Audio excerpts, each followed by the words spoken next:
আমাদের চ্যানেলে নতুন নতুন পর্ব গল্প পড়তে ও দেখতে চ্যানেলটি সাবস্ক্রাইব করে রাখুন। কিরে, সমস্যা কি তোর? তুই আমায় জড়িয়ে ধরে কিস করলি কেন? আরে বাহ, আমার কি দোষ? আপনি তো বললেন আমি কি করতে পারি সেটা দেখবেন, তাই তো আমি আপনাকে জড়িয়ে ধরে কিস করে দেখিয়ে দিলাম যে আমি কিস করতে পারি। তোকে তো আমি চাইলে বিয়ে করতে পারেন, সমস্যা নেই। আপনার মতো সুন্দরী পুলিশিনী বিয়ে করতে আমার কোনো আপত্তি নেই। এক চড় মেরে তোর সব কটা দাঁত ফেলে দেব বলে দিলাম।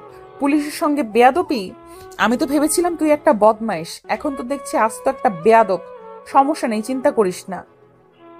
গারদের পেছনে নিয়ে গিয়ে 4-5টা বসালেই সব ঠিক হয়ে যাবে। ম্যাডাম, আপনার ক্ষমতা কতদূর জানি না, তবে আমার ক্ষমতা সম্পর্কেও মনে হয় আপনার কোনো আইডিয়া নেই। আপনি আমাকে এখান থেকে থানা পর্যন্ত নিয়ে যেতে পারবেন, কিন্তু তারপর আপনার ফোনে কয়টা ফোন আসবে সেটা কিন্তু আপনি হিসাব রাখতে পারবেন না। তাই নাকি? আচ্ছা ঠিক আছে, তাহলে তো তোকে সেখানেই নিয়ে যেতে হয়। চল আমার সঙ্গে। কোথায় যাব? শ্বশুর বাড়ি নাকি? শ্বশুর বাড়ি গেলে তো আমি আগে থেকে প্রিপারেশন নিয়ে আসতাম। শ্বশুর বাড়িতে প্রথম যাব, খালি হাতে যাওয়া যায় নাকি? আপনি একটু ওয়েট করুন, আমি কিছু মিষ্টি নিয়ে আসি।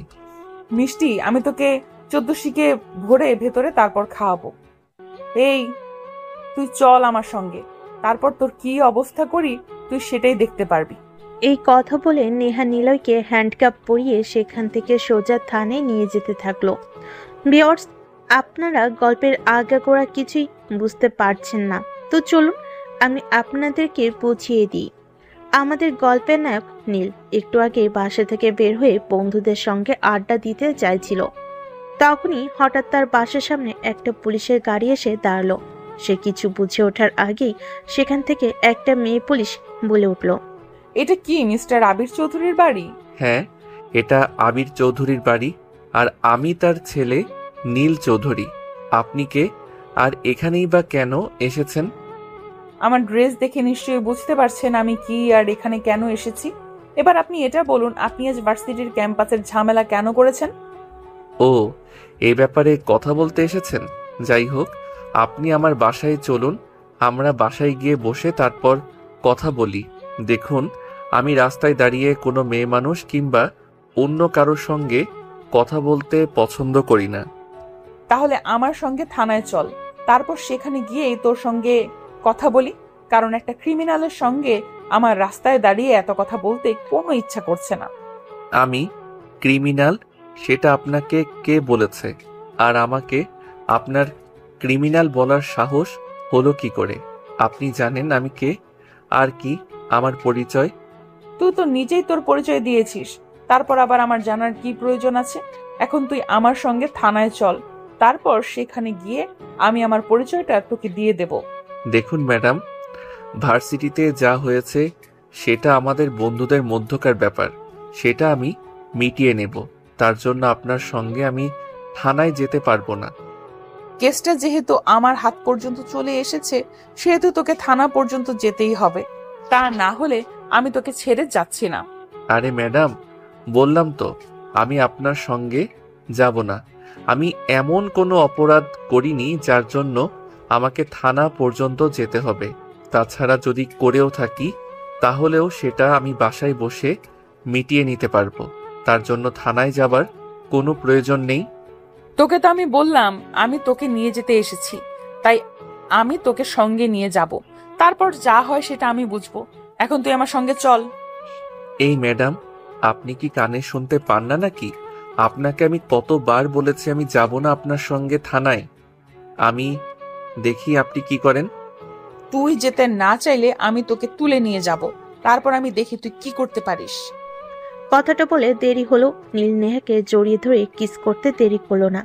আর তারপর তো যা হলো সেটা আপনারা দেখতে পেলেন। তো ভিউয়ার্স, চলুন কথা না বাড়িয়ে মূল গল্পে ফিরে আসা যাক।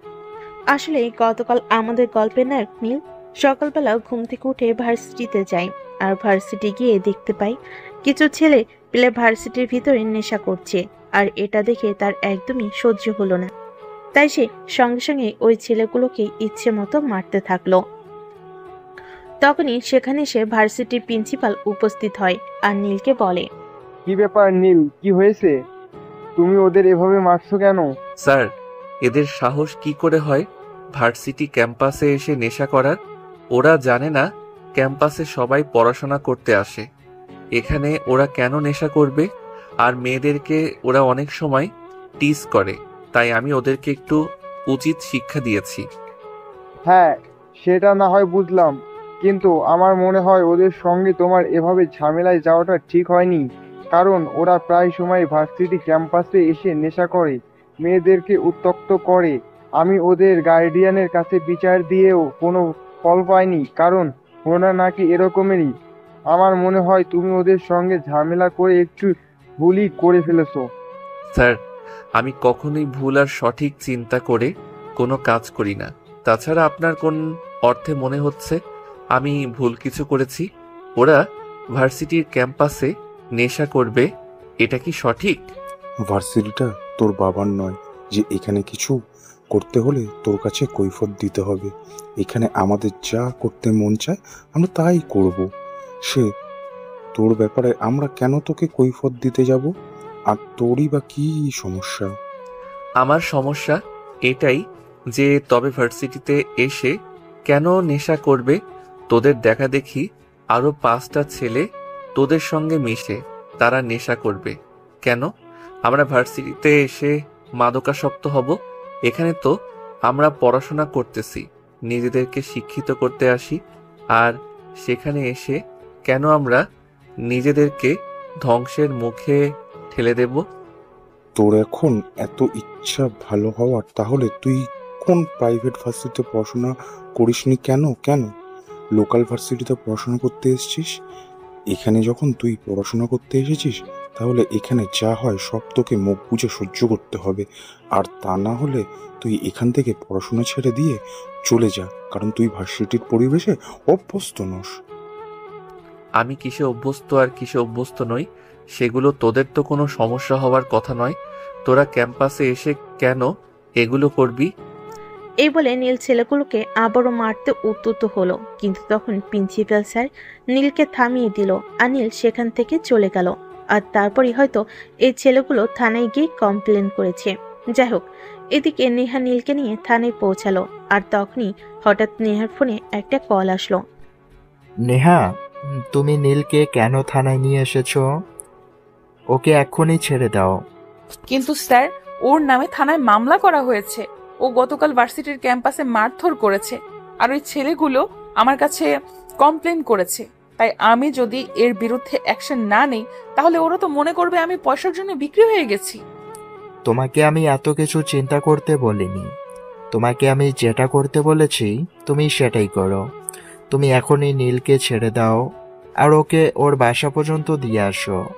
কিন্তু স্যার, এইভাবে আমরা ওকে ছেড়ে দিতে পারি না। ও ভার্সিটিতে মাস্তানি করবে, আর এগুলো কি মেনে নেওয়া যায়? আমি তোমার কাছ থেকে কোনো উপদেশ শুনতে চাইছি না। তোমাকে যেটা করতে বলেছি তুমি সেটাই করো। তুমি এখনই ওকে ওর বাসার সামনে ছেড়ে দিয়ে আসো, ঠিক যেখান থেকে নিয়ে এসেছিলে। ঠিক আছে স্যার, আমি এক্ষুনি ওকে দিয়ে আসছি। এই ছেলে, চলো আমার সঙ্গে, তোমাকে তোমার বাসা পর্যন্ত পৌঁছে দিয়ে আসি। কিন্তু ম্যাডাম, আমি তো শ্বশুর বাড়িতে যাব, বাসায় যাওয়ার কোনো ইচ্ছে আমার নেই। এত সুন্দর বউ রেখে একা একা বাসায় গিয়ে কি করব? এই কি তোর বদমাইশের বাচ্চা, তোর শ্বশুর বাড়ি কোথায় সেটা কি আমি চিনি নাকি? আর তোকে কেন আমি তোর শ্বশুর বাড়ি দিয়ে আসতে যাব? তোকে যেখান থেকে নিয়ে এসেছি সেখানেই ছেড়ে আসব। আরে বউ, নিজের হবু জামাইকে কেউ এভাবে বলে নাকি? প্লিজ নিয়ে চলো না আমাকে একটু শ্বশুর বাড়ি, একটু শাশুড়ি মার সঙ্গে দেখা করে আসি। তোর শ্বশুর বাড়ি কোথায় বল, আমি তোকে ছেড়ে দিয়ে আসছি। ও মা, বউ দেখি আমার নিজের বাড়ি চিনে না। আমি তো তোমাদের বাড়িতে যাওয়ার কথা বলছি। প্লিজ নিয়ে চলো না তোমাদের বাড়িতে একবার, আমার শাশুড়ি মায়ের সঙ্গে একবার দেখা করে আসি। তোর সঙ্গে আবার আমার কোন বোনকে বিয়ে দিলাম যে তুই আমার মায়ের মেয়ের জামাই হয়ে গেলি? তাছাড়া আমি ছাড়া তো আমার মায়ের কোনো মেয়ে সন্তান নেই। তাহলে উফ ডার্লিং, তুমিও না কিছুই বুঝো না। আমার বউ তো তুমি। আমি তো তোমাকে দেখেই প্রেমে পড়ে গেছি। তাহলে অন্য কেউ কেন আমার বউ হতে যাবে? প্লিজ বউ নিয়ে চলো না একটু তোমার বাড়ি। তোকে যে আমার কি করতে মন চাইছে সেটাই বুঝতে পারছি না। পারলে তোকে এক্ষুনি আমি খুন করে ফেলতাম, কিন্তু সেটার তো আদেশ নেই। বিয়েটা করে নাও, তারপর যা করার করো, তখন আর তোমাকে আমি কিছুই বলবো না। এই বলে নীল থানা থেকে বের হয়ে বাইরে আসলো। আর তখন তার পিছনে পিছনে নেহা ও আসলো আর জিপে বসে নীলকে বলল, কি হলো? এখন ওখানে দাঁড়িয়ে আছিস কেন? আমার সঙ্গে গাড়িতে উঠে বসে আমি তোকে যেখান থেকে নিয়ে এসেছি ওখানেই ছেড়ে আসবো। নীল তখন আর কোনো কথা না বলে চুপচাপ নেহার সঙ্গে গাড়িতে উঠে বসলো। আর নেহা নীলকে তার বাড়ির সামনে ছেড়ে দিল। নীলের বাড়ির সামনে এসে নীলকে নেহা বলে, কি ব্যাপার, তুই এখনো গাড়িতে বসে আছিস কেন? তোর বাড়ির সামনে চলে এসেছি, তুই গাড়ি থেকে নামছিস না কেন? তুমি আমাকে এখানে কেন নিয়ে এসেছো? আমি না তোমাকে বললাম আমি আমার শ্বশুর বাড়িতে যাব? সেখানে কেন নিয়ে গেলে না? আমি এখন নামবো না গাড়ি থেকে। নেহা নীলকে অনেক করে বলেছিল গাড়ি থেকে নেমে যাওয়ার জন্য, কিন্তু নীল কোনোভাবে গাড়ি থেকে নামছিল না। তাই নেহা নীলকে ধাক্কা দিয়ে গাড়ি থেকে ফেলে দিতে চাইছিল, কিন্তু নীল অতটাও বোকা নয়। তাই সে সঙ্গে সঙ্গে নেহার হাতটা ধরে ফেল। নেহা তখন ধাক্কার তাল সামলাতে না পেরে নীলের উপর পড়ে গেল। এমন অবস্থা থেকে নেহা অনেকটা ক্ষেপে গেল আর নীলকে বলল, এটা কি হলো? তুই আমাকে টান দিয়ে নিচে ফেলে দিলি কেন? একটু তোমার শরীর থেকে উষ্ণতা নিতে, তোমার শরীর কতটা উষ্ণ সেটা একটু চেক করে নিতে। আল্লাহ, তুমি আমাকে উদ্ধার করো। আমি কোন পাগলের পাল্লায় পড়েছি সেটাই তো বুঝতে পারছি না। এটা কেমন তার ছেঁড়া মানুষ, আমি তো সেটাই ভেবে পাচ্ছি না। আমার পাল্লায় পড়েছো জানেমান? তুমি তো এত সহজে ছাড়া পাচ্ছ না। এখন কি যাবে নাকি তোমার শ্বশুর বাড়ি? এই বেয়াদব, চুপ কর। আমার শ্বশুর বাড়ি কোথা থেকে আসলো? আমি তো এখনো বিয়েই করিনি, আর বিয়ে করব কিনা সে ব্যাপারেও এখনো নিশ্চিত নয়। আমার মতো হ্যান্ডসাম একটা ছেলে থাকতে তুমি কেন বিয়ে ছাড়া থাকবে? তুমি অবশ্যই বিয়ে করবে এবং আমাকেই বিয়ে করবে, চিন্তা করো না। আমি কিছুদিনের মধ্যেই তোমার বাবা মায়ের সঙ্গে কথা বলবো এবং তোমাকে যত দ্রুত সম্ভব আমাদের বাড়িতে নিয়ে আসবো। তাহলে তোর মাথায় সমস্যা আছে, তোর সঙ্গে কথা বলাই অনর্থক। তুই থাক এখানে। এই কথা বলে নীল নেহার বুকের উপর থেকে উঠে পড়ে এবং সেখান থেকে চলে যেতে চায়। কিন্তু তখনই নীল পিছন থেকে নেহার হাতটা ধরে ফেলে আর টান দিয়ে নিজের সঙ্গে মিশিয়ে নেয়। আর তারপর আলতো করে নেহার কপালে একটা ভালোবাসার পরশ এঁকে দিয়ে বলে, একটু ভালোবাসা না দিয়ে চলে যাচ্ছ? এতটাই পাষাণ তুমি? এরকম হলে হয় নাকি? তোর ভালোবাসা চাই, তাই না? এই নে তোর ভালোবাসা। এই বলে নেহা নীলের গালে ঠাস ঠাস করে ব্যাস কয়েকটা চর বসিয়ে দিল। আর তারপর বলতে লাগলো, এবার তো পেয়েছিস তুই তোর ভালোবাসা, তাই না? এখন তোর মুখটা বন্ধ রাখ আর আমাকে এখান থেকে যেতে দে। এখানে বসে থাকলে তো আমার চলবে না, আমার তো আরো অনেক কাজ পড়ে আছে। নীল তখন কোনো কথা বলতে পারছিল না, কারণ নেহা তাকে এত জোরে চড় মেরেছে যে তার গালে 5টা আঙ্গুলের ছাপ বসে গেছে। তার গাল অনেক ব্যথা করছিল, তাই সে আর কোনো কথা বলল না। এদিকে নেহা তো নাই, চলে গেল। নীল তখন কোনো রকমে নিজের চোখের জল মুছে বাড়ির ভিতর প্রবেশ করবে, তখনই হঠাৎ তার আম্মুর সামনে পড়ে গেল। তার আম্মু তাকে দেখে বলতে লাগলো, কি রে বাবা, কি হয়েছে তোর? তোর গালে এটা কিসের দাগ? দেখে তো মনে হচ্ছে একদম এক্ষুনি রক্ত ছিটে পড়বে। কই আম্মু, কিছুই হয়নি। বন্ধুদের সঙ্গে একটু খেলতে গিয়েছিলাম আর তখনই একটু ব্যথা পেয়েছি। আমাকে কি তুই বোকা পেয়েছিস নাকি যা বুঝাবি আমি তাই বুঝে যাব? একদমই নয়, আমি বুঝতে পেরেছি এটা কারো হাতের দাগ, সেটা দেখেই বোঝা যাচ্ছে। 5টা আঙ্গুল একদম স্পষ্ট দেখা যাচ্ছে। ব্যাস এইটুকুই। আরে আম্মু, তোমার কি মাথা খারাপ হয়েছে নাকি? এই শহরে এখনো এমন কোনো ছেলে পয়দা হয় নাই যে আমার গায়ে হাত দেবে, আর গায়ে হাত দেওয়ার পর আমি তাকে ছেড়ে দেব। এতক্ষণে আমি বিষয়টা ক্লিয়ারই বুঝতে পেরেছি। তুই নিশ্চয়ই কিছু একটা ঝামেলা করেছিস আর তার ফলস্বরূপ তোর গালের এই চিহ্নগুলো, ঠিক না? না, একদমই নয়। তুমি তো জানো আমি কখনোই ঝামেলা করি না। অন্যায় দেখলে সেখানে নিজেকে কন্ট্রোল রাখতে পারি না। আসলে গতকাল ভার্সিটিতে কিছু ছেলে ক্যাম্পাসে বসে নেশা করছিল, আর তাদেরকে একটু শিক্ষা দিয়েছিলাম। তারপর তারা থানায় মামলা করেছে। আমি বুঝতে পারছি না তোকে এত ভালো মানুষ সাজতে কে বলেছে তোকে ওইগুলো করতে, যার কারণে তোকে এখন থানায় পর্যন্ত যেতে হলো। আমি চাই না তুই এসব ঝামেলায় আর নিজেকে ইনভলভ রাখিস। আম্মু, তুমি হয়তো একটা কথা ভুলে গেছো যে আমার রক্তে অপরাধ দেখেও তীর থাকাটা নেই। আমি অপরাধ দেখলে সহ্য করতে পারি না। যেখানে অপরাধ দেখি সেখানেই আমার রক্ত গরম হয়ে যায়। ও তাই নাকি? ঠিক আছে, তাহলে আমি তোকে কিছুই বলবো না। একবার আয়নার সামনে দাঁড়িয়ে তোর গালের দিকটা দেখে নে, তাহলে তুই বুঝতে পারবি আমি কেন তোকে এই কথাগুলো বলছিলাম।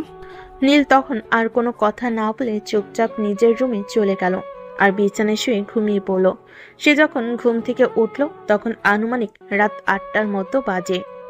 বিছানা থেকে উঠে সে ফ্রেশ হতে ওয়াশরুমে চলে গেল। ওয়াশরুম থেকে এসে যেই না সে আয়নার সামনে দাঁড়ালো, নিজের চেহারা সে নিজেই চিনতে পারছে না। একটা মেয়ের শরীরে এত শক্তি আসে কোথা থেকে, যে নীলকে সেই দুপুরবেলা চট দিয়েছে আর এখন রাতের 8টা বাজে। এখনো তার 5টা আঙ্গুলের চিহ্ন নীলের গালে ফুটে আছে। নীল তখন একটু অয়েলমেন্ট লাগিয়ে পড়তে বসে গেল। পড়া শেষ হলে রাতের খাবার খেয়ে তারপর ঘুমিয়ে পড়ল। পরের দিন সকালবেলা ভার্সিটি যাওয়ার উদ্দেশ্যে বাসা থেকে বের হবে। তখনই হঠাৎ সে তার বাসার সামনে একটি মেয়েকে দাঁড়িয়ে থাকতে দেখল। নীল 7 পাঁচ চিন্তা না করে মেয়েটাকে সে জানার আগ্রহ না দেখিয়ে সেখান থেকে চলে যেতে চাইছিল। তখনই পিছন থেকে মেয়েটা বলল, আই এম সরি, কাল রাগের মাথায় আপনাকে এইভাবে থাপ্পড় মারাটা উচিত হয়নি। নিশ্চয়ই খুব ব্যথা পেয়েছেন, তাই না? সে যাই হোক, ভালোবাসার মানুষের ছোঁয়া তো পেয়েছি, সেটাই আমার জন্য অনেক। ভালোবাসার মানুষের ছোঁয়ার সব সময় ভালো হয়। আবার আপনি ওইসব কথা বলা শুরু করেছেন। দেখুন, আমার মেজাজ হুট করেই গরম হয়ে যায়, আর আমি অপরাধীদের এইভাবেই শাস্তি দিয়ে থাকি।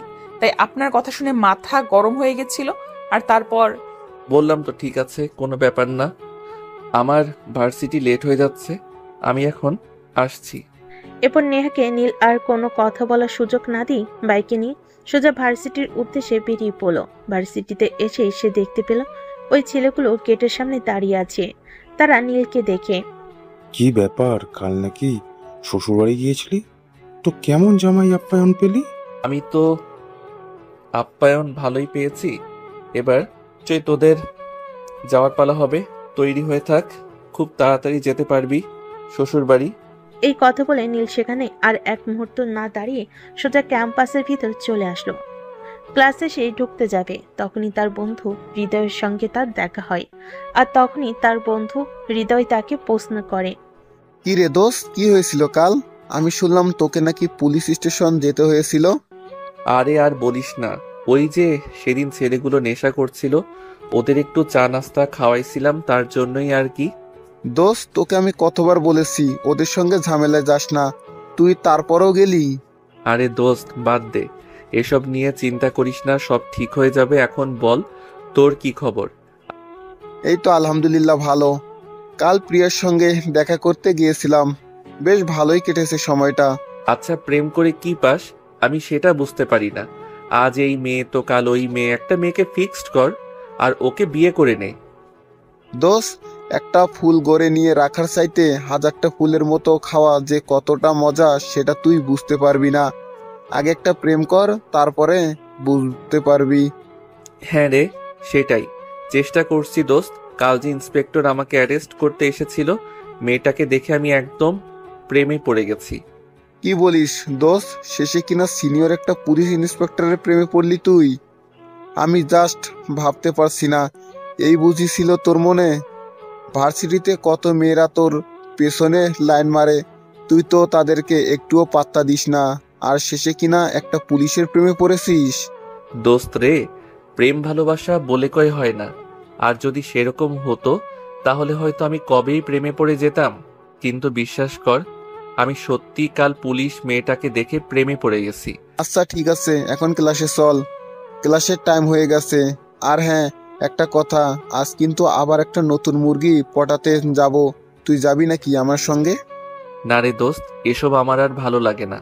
আজ এই মেয়ের সঙ্গে প্রেম করবি তো কাল ওই মেয়ের সঙ্গে, এসব আর কত? এসব এবার বন্ধ কর, আমার ভালো লাগে না। এই বলে নীল ক্লাসরুমে ঢুকে গেল। অতঃপর ভার্সিটি শেষ হলে সে বাসায় আসে। বাসায় এসে দুপুরে খাবার খাবে। তখনই তার আব্বু বাসি আসলো আর তাকে বলল, কি ব্যাপার নীল, তোমার পড়াশোনা কেমন চলছে? আর তোমার আম্মুর কাছে শুনেছিলাম তুমি নাকি কাল থানায় গিয়েছিলে, কি ব্যাপার বলো তো শুনি। আব্বু আসলে সেরকম কোনো ব্যাপার নয়, বাদ দাও ওসব। আমি ওর ব্যাপারে কথা বলতে চাই না। তোমার ব্যবসার কি অবস্থা? ব্যবসা কেমন চলছে? এই তো আলহামদুলিল্লাহ অনেক ভালো। তোমাকে একটা কথা বলার ছিল। কাল আমার অফিসের একজন অ্যাপ্লাই তো আর বাসায় দাওয়াত করেছে, আমাদের সপরিবারে যেতে বলেছে। ওর মেয়ে নাকি জন্মদিন, তাই আমাদের ওখানে যেতে হবে। আব্বু, আমার কোনো দাওয়াতে যেতে ভালো লাগে না। তোমরা সবাই চলে যেও, আমি যেতে পারবো না। কিন্তু সেটা বললে হবে না বাবা, তোমাকে আমাদের সঙ্গে যেতেই হবে। কারণ আমাদের এমপ্লয়ি অনেকদিন ধরে আমাদের সঙ্গে কাজ করছে, সে অনেক রিকোয়েস্ট করে বলেছে আমাদের সবাইকে যেতে হবে, তাই তুমি আমার সঙ্গে যাবে। ঠিক আছে আব্বু, আমি যাব। আচ্ছা ঠিক আছে, তাহলে এখন আসি। আমার একটু টায়ার্ড লাগছে, বিশ্রাম নিতে হবে। এই বলে নীল নিজের রুমে চলে আসলো আর রুমে এসে কাপড় চোপড় চেঞ্জ করে বিছানায় শুয়ে একটা ঘুম দিল। একটু ঘুম পাগল ছেলে, একটু সুযোগ পেলে এসে ঘুমাতে চায়। তবে শুধু এইটুকুই নয়, আমাদের গল্পের নায়ক কিন্তু অনেক রোমান্টিক গল্প লেখে, তাই বলে আমাদের গল্পের নায়ক একটু অন্যরকম রোমান্টিক। তো ভিউয়ার্স, চলুন দেখা যাক তারপর কি হয়। আমাদের গল্পের নায়ক নীল ঘুম থেকে উঠলো। তখন রাত আনুমানিক 10টা বাজে। তার আম্মু তাকে রাতের খাবার খাওয়ার জন্য ডাক দিতে এসেছে। এই নীল, কোথায় তুই? সেই কখন থেকে তোকে ডাকছি, তোর কোনো সাড়া শব্দ নেই। ভার্সিটি থেকে এসে দুপুরের খাবার পর্যন্ত খেলি না, কি সমস্যা তোর বল তো শুনি। কই আম্মু, কি সমস্যা হতে যাবে আমার? আসলে ভার্সিটি থেকে এসে খুব ঘুম পাচ্ছিল, তাই ঘুমিয়ে পড়েছিলাম। তারপর আর কি, কখন বেলাটা কেটে গেল আর টের পেলাম না। তুমি তো জানোই আমি ঘুমিয়ে পড়লে আর দুনিয়ার কোনো হুঁশ থাকে না।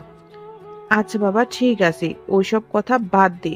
এখন হাত মুখ ধুয়ে খাবার খেতে আয়। তোর আব্বু আর রিমি অনেকক্ষণ ধরে তোর জন্য অপেক্ষা করছে, তাড়াতাড়ি আসবে কিন্তু। ঠিক আছে, তুমি যাও, আমি এক্ষুনি আসছি। কি ব্যাপার রিমি, আমি শুনলাম তুই নাকি আজকাল ঠিক মতো কলেজে যাচ্ছিস না। কি সমস্যা তোর, বল তো শুনি। তোকে কে বলেছে এসব কথা? আমি তো প্রতিদিন ঠিক মতোই কলেজে যাচ্ছি। আমার ইনফরমাররা কখনো আমাকে ভুল ইনফরমেশন দেয় না। তারা যা বলেছে একদম সত্য কথাই বলেছে। এখন তুই আমাকে বল যে তুই কেন ঠিক মতো কলেজে যাচ্ছিস না। বাসা থেকে তো প্রত্যেক দিন বের হয়ে যাস কলেজের কথা বলে, তারপর কোথায় যাস? ভাইয়া দেখ, একদম মিথ্যা কথা বলবি না। আমি ঠিক মতোই কলেজে যাওয়া আসা করছি। তোর যদি আমার কথা বিশ্বাস না হয়, তাহলে তুই কলেজে গিয়ে নিজেই দেখে আয়। আচ্ছা ঠিক আছে, আমি কালকে তোর কলেজে যাব, চিন্তা করিস না। যাই হোক, এখন বল তোর পড়াশোনার খবর কি? পড়াশোনা কি ঠিক মতো করছিস নাকি শুধু ফাঁকিবাজি করছিস? সেটা আমার পরীক্ষার রেজাল্ট দেখলেই বুঝতে পারবি। আমি তো আর তোর মতো না যে ভার্সিটি থেকে এসেই ঘুমিয়ে পড়বো, সারাদিন শুধু ঘুম নিয়েই থাকবো, আর যখন একটু সময় পাবো তখন গল্প লিখতে বসে যাব। আচ্ছা ভাইয়া, আমি বুঝি না তুই এই গল্পের মধ্যে কি পেয়েছিস। শোন, গল্প আমার, প্রেম গল্প আমার, নেশা গল্প আমার। পেশা গল্প না লিখলে আমার ভালো লাগে না। আমি আমার নিজের মনকে ভালো রাখার জন্য গল্প লিখি। কেন, এতে কি তোর কোনো সমস্যা আছে নাকি? আমার কেন কোনো সমস্যা থাকতে যাবে?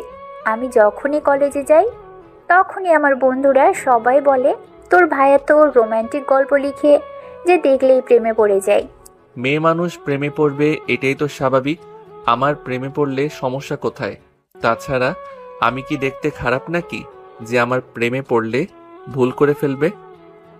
ধত্তরি, তোর সঙ্গে কথা বলাই অনর্থক। আমি কাকে কি বলি সে যেন আমাকে উল্টাটা বুঝিয়ে দেয়।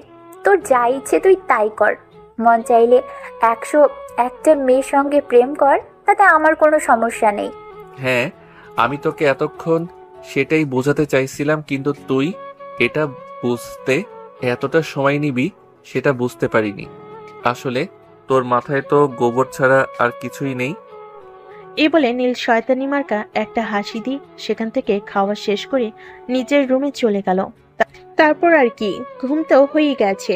এখন রাত 2টো নাগাদ চলবে গল্প লেখা। কিন্তু সেদিন হলো অন্যরকম একটা কিছু।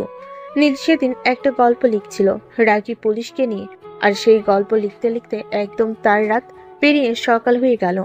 গল্প লেখা শেষ হলে সে ঘড়ির দিকে তাকিয়ে দেখলো তখন সকাল প্রায় 8টা বেজে গেছে। তাই সে বিছানায় না থেকে ওয়াশরুমে চলে গেল। তারপর ফ্রেশ হয়ে নাস্তা করে ভার্সিটির উদ্দেশ্যে রওনা দিল। সেদিন ভার্সিটি শেষ করে বাসে আসতে তার আব্বু তাকে বলল, কি ব্যাপার নীল, তোমাকে না বলেছিলাম আজ ভার্সিটি যাবার কোনো প্রয়োজন নেই, আমরা একটা দাওয়াতে যাব। তুমি জানো আমরা সবাই কতক্ষণ ধরে তোমার জন্য ওয়েট করছি। আই এম সরি আব্বু, আসলে আমার মনে ছিল না, সমস্যা নেই, তোমরা ওয়েট করো, আমি আসছি।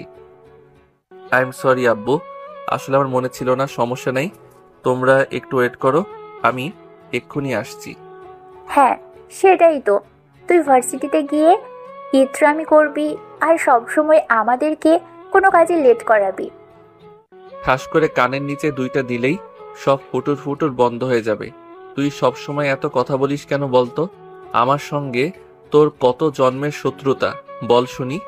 দেখলি তো আব্বু, সব সময় তোমার ছেলে আমার সঙ্গে এরকম আচরণ করে, সব সময় আমাকে শুধু ভয় দেখায় আর সব সময় শুধু আমাকে এইটাই বলে যে আমাকে মারতে কেন বলতো। দয়া করে তোরা দুজন তোদের ঝগড়া বন্ধ কর। আর নীল, তুমি যদি তাড়াতাড়ি রেডি হয়ে আয়, তা না হলে সত্যি এখন লেট হয়ে যাবে। আর যদি সময় মতো ওই অনুষ্ঠানে পৌঁছাতে না পারি তাহলে আমার এমপ্লয়ি অনেক রাগ করবে। প্লিজ বাবা, তাড়াতাড়ি আয়। আমি তো যাচ্ছিলামই, আর তখনই তো তোমার মেয়ে ওই বদমাইশি কথাগুলো বলল আর আমার মেজাজটা খারাপ করে দিল। ঠিক আছে, সমস্যা নেই, আমি এক্ষুনি আসছি। এই বলে নীল নিজের রুমে চলে গেল আর তার পছন্দ মতো একটা শার্ট আর একটা প্যান্ট পরে তাড়াতাড়ি তৈরি হয়ে নিচে আসলো। আর তার বোন তাকে দেখে একটু টিটকারি মেরে বলল, একদম সার্কাসের জোকারের মতো লাগছে। সত্যি তোর বুঝি আর কোনো জামা কাপড় নেই, শেষে কিনা এগুলো পরতে হলো। তুই আমাকে জামা কাপড় কিনে দিস না, তাহলে আমার জামা কাপড় থাকবে কোথা থেকে? এখন ফাইজলামো বন্ধ কর আর চুপচাপ বাসা থেকে বের হ, তা না হলে কিন্তু তোর এই 1 বস্তা মেকআপের কি অবস্থা করব সেটা কিন্তু তুই বুঝতেও পারছিস না। এই শোন, তুই আমার ভাই আছিস, ভাই জায়গায় থাক, কখনো আমার মেকআপ নিয়ে কোনো কথা বলিস না। আমি একটু সাজুগুজু করতে ভালোবাসি, তাই সবসময় একটু সাজুগুজু করে থাকি। এতে তোর এত সমস্যা কেন? সমস্যা থাকতো না, সমস্যা শুধু এই কারণেই যে তুই আমাদের পয়সাগুলো অকারণেই নষ্ট করছিস আটা ময়দার পেছনে। তবে একটা কথা তোকে বলি, আমার বউটা কিন্তু ন্যাচারাল সুন্দরী, যাকে আমি এই বাড়িতে বিয়ে করে নিয়ে আসবো, তাকে দেখলেই তুই একদম ফিদা হয়ে যাবি। জানি না কোন শাকচুন্নিকে তুই নিয়ে আসবি আর সে কি না হবে সুন্দরী। শোন, আমি একমাত্র সুন্দরী যে কিনা মেকআপ ছাড়াই অনেক সুন্দরী, কিন্তু আমি সাজতে পছন্দ করি তাই সাজি। হইছে, শেওড়া গাছের পেতনি কিনা বলে সেও নাকি সুন্দরী। ঠিক আছে, তোরা দুজনে এখানে ঝগড়া কর, তোদেরকে যেতে হবে না, আমিও গেলাম না। আগে তোদের ঝগড়া শেষ কর, তারপর যদি সময় হয় তাহলে যাব, নয়তো আর যাবই না। সরি আব্বু, সরি। তোমার মেয়েটা সবসময় কেন আমার সঙ্গে এরকম করে বলো তো? তোদের এসব ঝগড়াঝাটি না হয় বাসায় ফিরে তারপর শোনা যাবে। এখন দয়া করে তোরা দুজন আমার সঙ্গে চল। তারপর নীল আর কোনো কথা না বলে তার আব্বুর সঙ্গে বের হয়ে গেল। প্রায় 30 মিনিটের মতো সময় লাগলো সেখানে গিয়ে পৌঁছাতে। বিশাল বড় একটা বাড়ির সামনে গিয়ে গাড়ি দাঁড় করিয়েছে। দেখে মনে হচ্ছে কোনো এক কোটিপতির বাড়ি, কিন্তু ভিতরে গিয়ে দেখা যাক সেটা কেমন কোটিপতির বাড়ি। এত বড় বাড়ির মালিক কিনা নীলের বাবার অফিসের এমপ্লয়ি। তো ভিউয়ার্স, চলুন ভিতরে গিয়ে দেখি। বাড়ির ভিতরে যেতেই মধ্যবয়সী একজন ভদ্রলোক নীলের আব্বু এবং তাদের ফ্যামিলির সবাইকে সাদরে সম্ভাষণ জানালো এবং সবাইকে ভিতরে এসে বসতে বলল।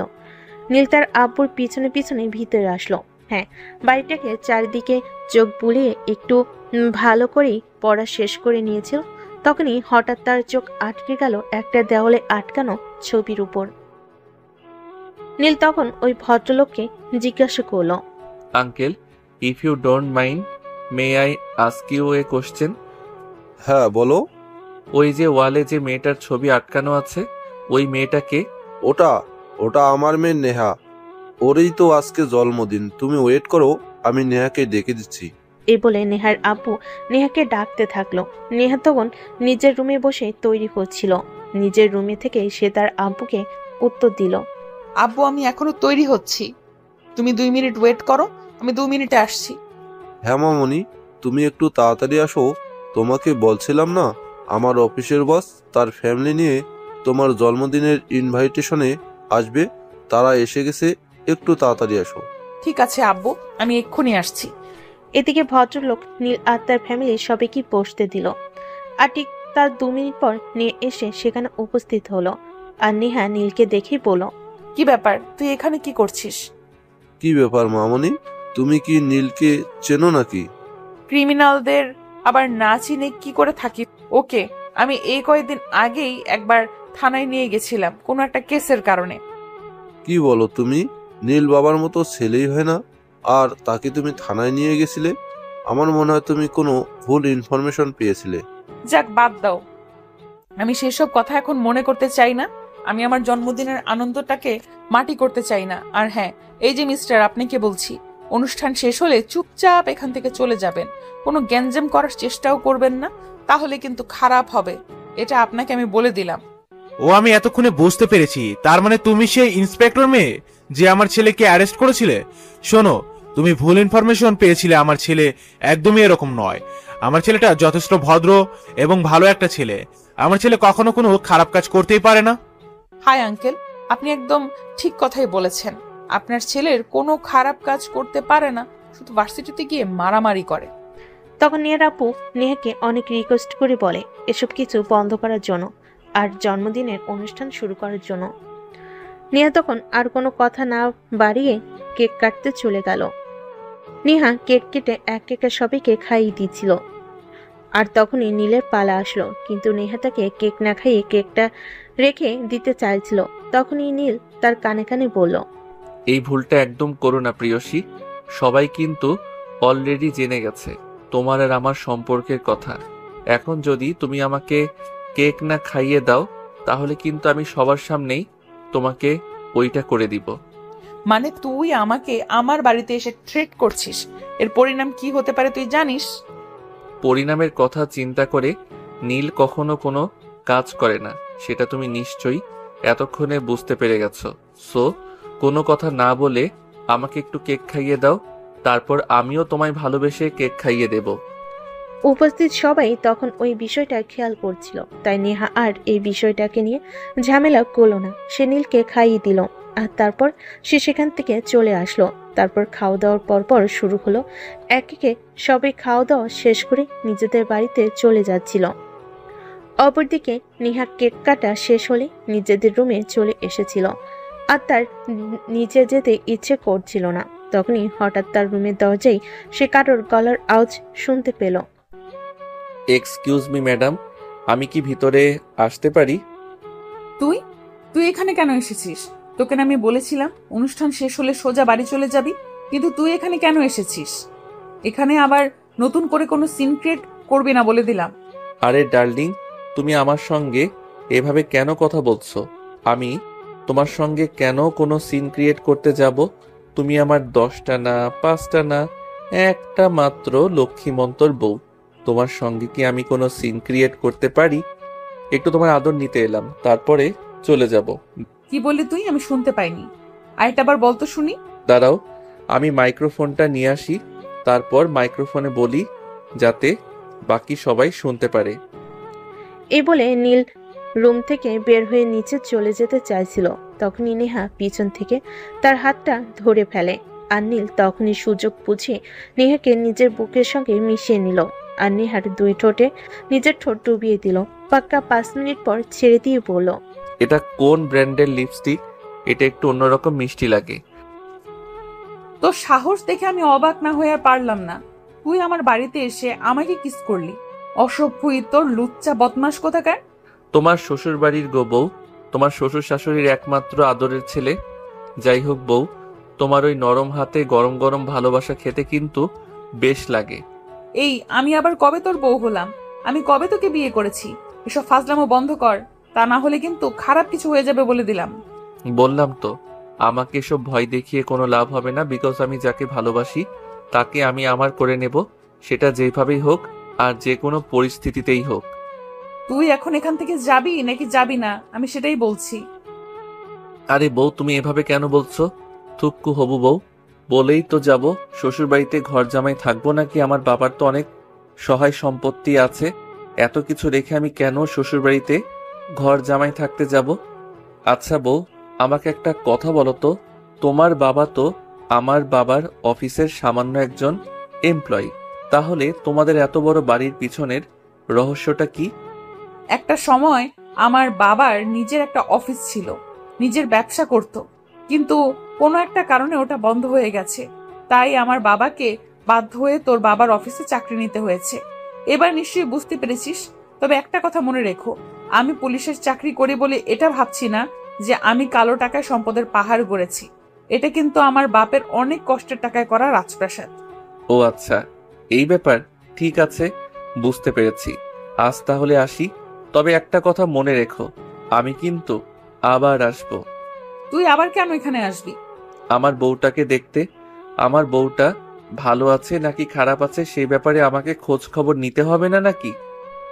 নেহা তখনই রেগে গিয়ে নীলকে কিছু একটা বলতে চাইছিল, কিন্তু নীল সেই সুযোগটা না দিয়ে সেখান থেকে দৌড়ে পালিয়ে চলে আসে নিচে।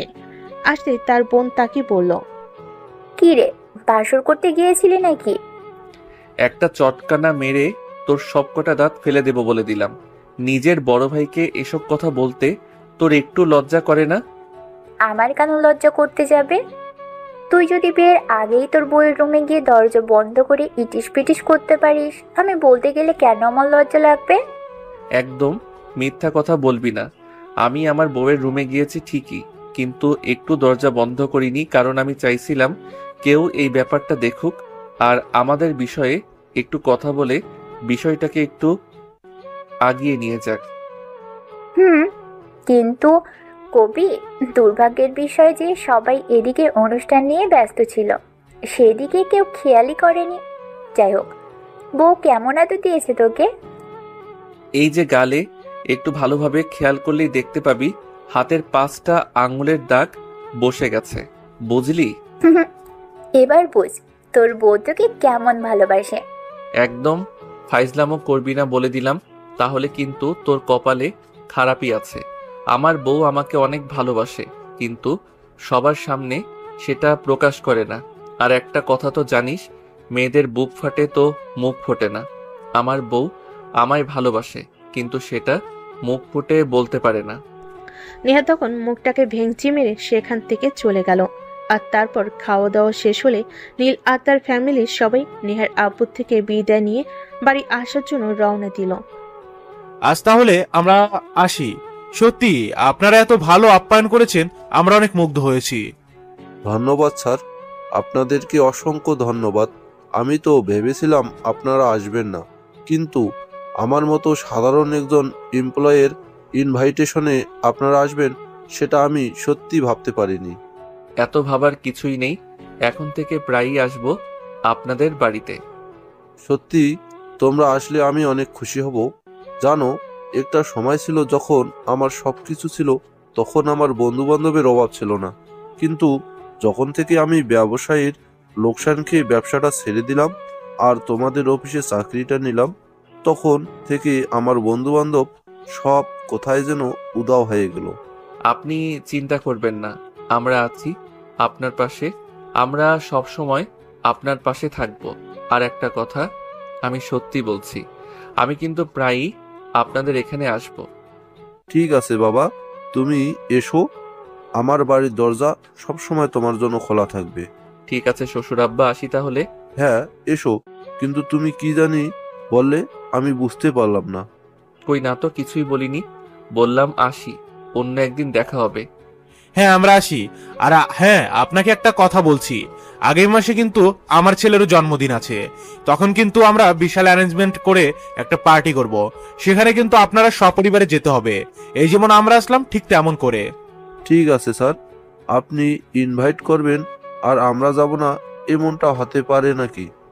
আমি আমার ফ্যামিলির সবাইকে নিয়ে আপনার ছেলের জন্মদিনে যাব। তারপর নেহার আব্বুর কাছ থেকে বিদায় নিয়ে তারা সবাই মিলে বাসায় চলে আসলো। নিজেদের রুমে এসে কাপড় চোপড় চেঞ্জ করে বিছানায় ঘুমোতে যাবে, ঠিক তখনই রিমি তার রুমে আসলো আর বলল, কিরে, কেমন ভালোবাসে তোর বউ তোকে? চলে আসার সময় বিদায় জানাতে পর্যন্ত আসলো না। এই শোন, আমার বউ আমাকে কেমন ভালোবাসে সেটা তোকে জানতে হবে না। আর আমার বউ কেন সবার সামনে আমাকে বিদায় জানাতে আসবে? আমার বউয়ের লজ্জা করে না বুঝি? ওরে বাবারে, কি লজ্জাবতী বউ তোর! আমি তো সেটাই ভেবে পাচ্ছি না। আচ্ছা, সেটা দেখা যাবে, আগে আসুক তো বাড়িতে। এ বলে রিমি সেখান থেকে চলে গেল।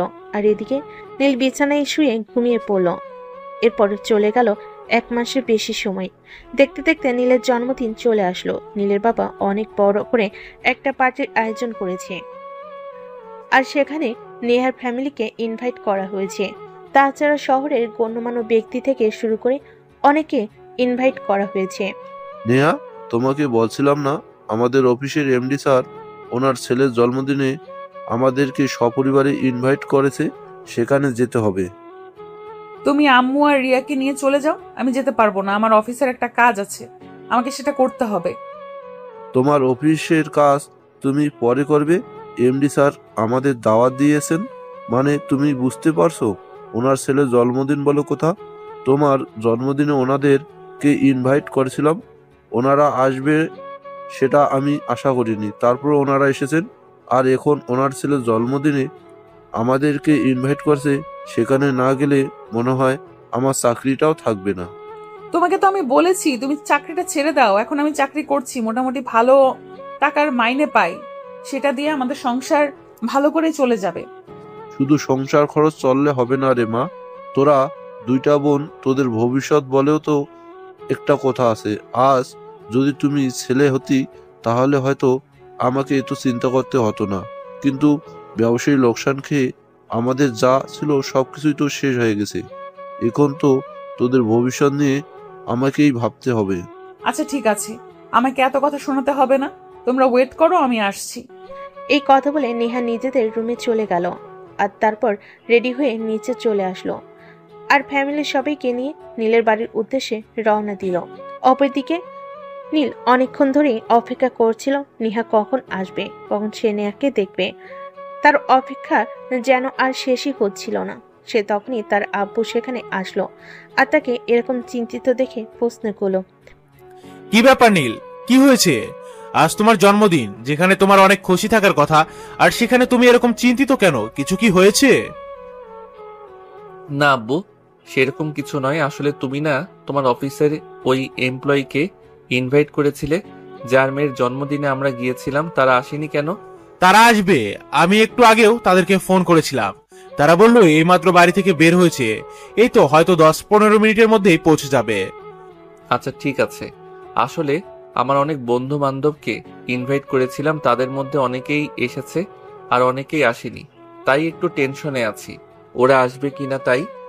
এই বলে নীল কথাটা কোনো রকম ঘুরিয়ে নিল। আর তারপর তার আব্বু সেখান থেকে চলে গেল। রিমি একটু দূর থেকেই এসব কর্মকাণ্ড দেখছিল, আর তখনই তার পাশে এসে দাঁড়ালো আর কানে কানে বলল, কি ব্যাপার, বউয়ের জন্য বুঝি পরাণ জ্বলে যাচ্ছে? তাহলে তুই নিজেই গিয়ে একটু নিয়ে আয়। দেখো, একদম ফাইজলামি করবি না বলে দিলাম। আমার বউয়ের জন্য আমার পরম চলবে না তো তোর জামাইয়ের জন্য চলবে নাকি? এরকম কেন তুই রে? আমার বউটাকে বুঝি তুই একটু সহ্য করতে পারিস না? আমার তোর বউয়ের জন্য বয়ে গেছে, উল্টে তো তুই আমাকে হিংসে করিস। আমার বয়ফ্রেন্ডের নাম শুনলে তোর শরীরে জ্বালা ধরে যায়। যাক, বাদ দে, আজ তোর জন্মদিন, তাই তোকে কিছু বললাম না। তবে মনে রাখিস, এটা আমি তুলে রাখলাম, অন্য কোনো একদিন তোকে সুদে আসলে ফেরত দিব। এভাবে কথা কাটাকাটি হচ্ছিল দুই ভাই বোনের মধ্যে। আর তখনই নীলের আব্বু আবার সেখানে আসে আর নীলকে বলে, নীল, একটা প্রবলেম হয়ে গেছে। আমি আমজাদ সাহেবকে ফোন করেছিলাম, উনি এইমাত্র বললেন পথিমধ্যে ওনাদের গাড়ি নষ্ট হয়ে গেছে, কিন্তু সেখানে কোনো গ্যারেজ নেই, তাই ওনারা রাস্তায় দাঁড়িয়ে আছে। তুই একটা কাজ কর, আমাদের গাড়িটা নিয়ে যা আর ওনাদেরকে একটু রিসিভ করে নিয়ে আয়। কথাটা শুনে নীলের মনে যেন লাড্ডু ফুটতে থাকে। তাই সে আর এক মুহূর্ত দেরি না করে গাড়ির চাবি নিয়ে বাড়ি থেকে বের হয়ে পড়ল। মাঝ রাস্তায় আসতেই এসে দেখতে পেল রাস্তার একপাশে নেহা এবং তার পুরো ফ্যামিলি দাঁড়িয়ে আছে। নীল গাড়িটা দাঁড় করালো এবং নেহার সামনে গিয়ে তার আব্বুকে উদ্দেশ্য করে বলল, আঙ্কেল, আমি আব্বুর কাছে শুনলাম আপনাদের গাড়ি নষ্ট হয়ে গেছে, তাই আমি আপনাদেরকে নিতে আসলাম। হ্যাঁ বাবা, তোমাদের বাড়িতেই যাচ্ছিলাম, আর তখনই হঠাৎ গাড়িটা নষ্ট হয়ে গেল, তাই এখানেই দাঁড়িয়ে আছি। যাই হোক, এখন চলে যাওয়া যাক। আমাদের জন্য তোমাদের একটু প্রবলেমে পড়ে যেতে হলো। না আঙ্কেল, সেরকম কোনো ব্যাপার না। আপনার জন্য কেন আমরা প্রবলেমে পড়ব? আমি তো খুশি মনে আপনাদেরকে নিতে এসেছি। চলুন প্লিজ। অতঃপর এক একে সবাই গাড়িতে উঠে বসলো, কিন্তু পিছনে 4 জনের জায়গা হচ্ছিল না। তখনই নেহার আব্বু নেহাকে বলে, নেহা, তুমি নীলের সঙ্গে সামনের সিটে বসো, আমরা 3 জন পিছনে বসি। হাই নেহা আপু, আপনি আমার সঙ্গে সামনে চলে আসুন। নেহা তখন আর কোনো কিছু না বলে চুপচাপ নীলের পাশের সিটে এসে বসলো। নীল গাড়ি ড্রাইভ করছিল, আর তখনই হঠাৎ নেহার হাতে তার হাতটা চলে এলো। নেহা তখন রেগে আগুন নীলের দিকে এমনভাবে তাকিয়ে আছে যেন চোখ দিয়ে আগুন ঝলসে পড়ছে। এটা দেখে নীল তখনই হাতটা সরিয়ে নিল, কারণ এখানে নেহার বাবা আর তার ফ্যামিলি আছে। এখানে কোনো ঝামেলা করলে ফ্যামিলির সবাই দেখবে, তাই দেখতে দেখতে বাড়ির সামনে চলে আসলো। আর তারপর গাড়ি থেকে সবাই নেমে বাড়ির ভিতরে চলে গেল। নেহা গাড়ি থেকে নেমে একটু সাইডে গিয়ে দাঁড়ালো। নীল যে গাড়িটা পার্ক করে বাড়ির ভিতর ঢুকতে যাবে, তখনই নেহা নীলের শার্টের কলার ধরে পড়ল। তোর বাড়িতে এসেছি বলে তুই যে ইত্রামি করবি আর ছাড় পেয়ে যাবি, এটা কখনোই ভাবিস না। তখন আব্বু আম্মু ওখানে ছিল বলে কিছু বলিনি, তবে এখন যে তোকে ছেড়ে দেব এমনটা কোনো হাদিসে লেখা নেই। তোমাকে তো বলিনি আমি যে আমাকে ছেড়ে দাও। আমি তো বলেছি সারা জীবন আমাকে জড়িয়ে ধরে রাখতে পারো। আমি তোমাকে কোনো বাধা দেব না। তোকে তো আমি... আরে রাগ দেখাচ্ছ কেন? বললাম তো তুমি চাইলে আমায় এক্ষুনি বিয়ে করতে পারো। এখন ভিতরে চলো, সবাই ওয়েট করছে। আজ আর তোকে কিচ্ছু বললাম না, তবে মনে রাখিস তা সময় মতো তোকে সুদে আসলে বুঝিয়ে দেব।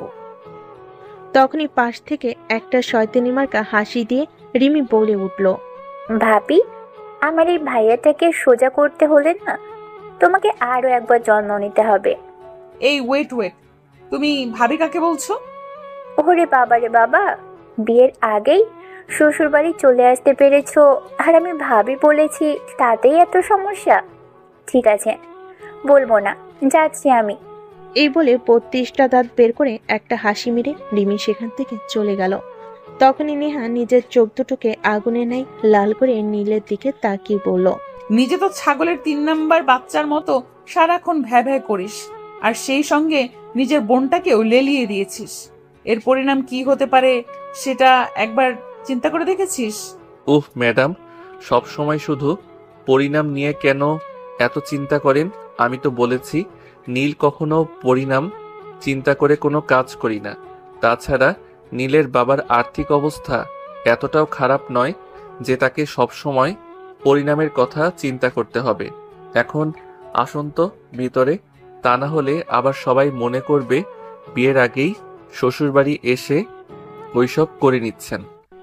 নেহা তখন রাগে গজগজ করছিল, কিন্তু কিছুই বলতে পারলো না, কারণ এটা একটা অনুষ্ঠান বাড়ি। এখানে কিছু করলে লোকে দেখবে, আর সবসময় কিন্তু দোষটা মেয়েদের দিকেই হয়। তাই নিজের ইজ্জত বাঁচাতে মুখটা বন্ধ রাখতে হলো।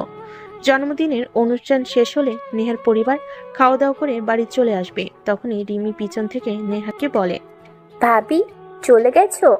আমি তো ভেবেছিলাম থেকেই যাবে। আমি ভেবেছিলাম তুমি বুঝি একবারেই শ্বশুর বাড়ি চলে এসেছো। দেখো, বেশি বার বেরো না, তোমার ভাইটা বেশি বার বেড়ে গেছে। এর পরিণাম খুব একটা ভালো হবে না। আমি নেহা কি জিনিস এটা কিন্তু সে এখনো বুঝতে পারেনি। ভুল শুধু আমার ভাইয়া একা করেনি, তুমিও করেছো। তুমিও বুঝতে পারোনি আমার ভাইয়া কি জিনিস। আমার ভাইয়া যদি একবার কোনো জিনিসের পিছনে, তখন সেই জিনিসের শেষ না দেখে কিন্তু ছাড়ে না।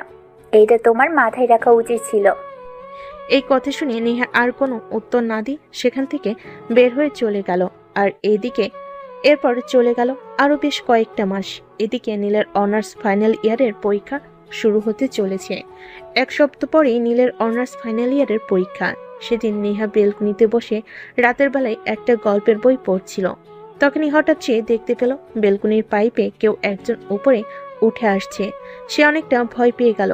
ভয় পেয়ে চিৎকার করতে যাবে, তখনই হঠাৎ কেউ একজন তার মুখ চেপে ধরল আর কানে কানে বলল, এই চুপ, একদম চিৎকার করো না। নিজের জামাইকে দেখে চিনতে পারো না, আবার চিৎকার করতে হয় নাকি? ইউ আরে বাবা, কি বলবে বলো না, করছো কেন? কি বলবে স্পষ্ট করে বলো, এভাবে করলে আমি বুঝতে পারবো নাকি? নিয়া ততক্ষণে নিজের শরীরের সমস্ত শক্তি দিয়ে নিজের মুখ থেকে নীলের হাতটা সরাল আর তারপর বলল, তুমি এখানে কি করতে এসেছো? আর ব্যালকনির পাইপ দিয়ে কেন উঠে এসেছো? আর আমার মুখে এইভাবে চেপে ধরে আছো? তাহলে আমি কথা বলবো কি করে? ও, আই এম সরি, আসলে আমার মনে ছিল না আমি যে তোমার মুখে চেপে ধরে আছি। আসলে জানোই তো সামনের সপ্তাহ থেকে আমার পরীক্ষা, তখন তো আর তোমার সঙ্গে দেখা করতে পারবো না, তাই তোমার সঙ্গে একটু পার্সোনাল টাইম স্পেন্ড করতে আসলাম। পার্সোনাল টাইম স্পেন্ড করতে আসতে মানে? এসব তুমি কি বলছো? তোমার মাথা কি খারাপ হয়ে গেছে নাকি? চুপচাপ এখান থেকে চলে যাও বলছি। একদম আমার সঙ্গে উল্টাপাল্টা কিছু করবে না। সেদিন কিন্তু ছেড়ে দিয়েছিলাম, এখন কিন্তু ছাড়বো না। তোমাকে 14 শিকের ভাত খাইয়ে ছাড়বো। এখনো বউয়ের হাতে রান্না করা 1 প্লেট ভাত খেতে পারলাম না, আর এখন কি না আমাকে 14 শিকের ভাত খেতে হবে, এটা বললে হয় নাকি বউ? এই ইতরের বাচ্চা, আমি তোর কোন জন্মের বউ? আমি তোকে আগেও বলেছি আর এখনো বলছি, নিজের চরিত্র ঠিক কর। আমাকে কখনো বউ বলে ডাকবি না। আমি তোর কোন জন্মের বউ লাগি বলতো শুনি? মানুষের পুনর্জন্ম হয় সেটা আমি বিশ্বাস করি না, কারণ আমি একজন লেখক মানুষ। আমাদের লেখক মনা মানুষগুলো সবসময় বর্তমান আর ভবিষ্যৎকে বিশ্বাস করি, কিন্তু অতীত বলতে কিছু থাকতে পারে না আমাদের জীবনে।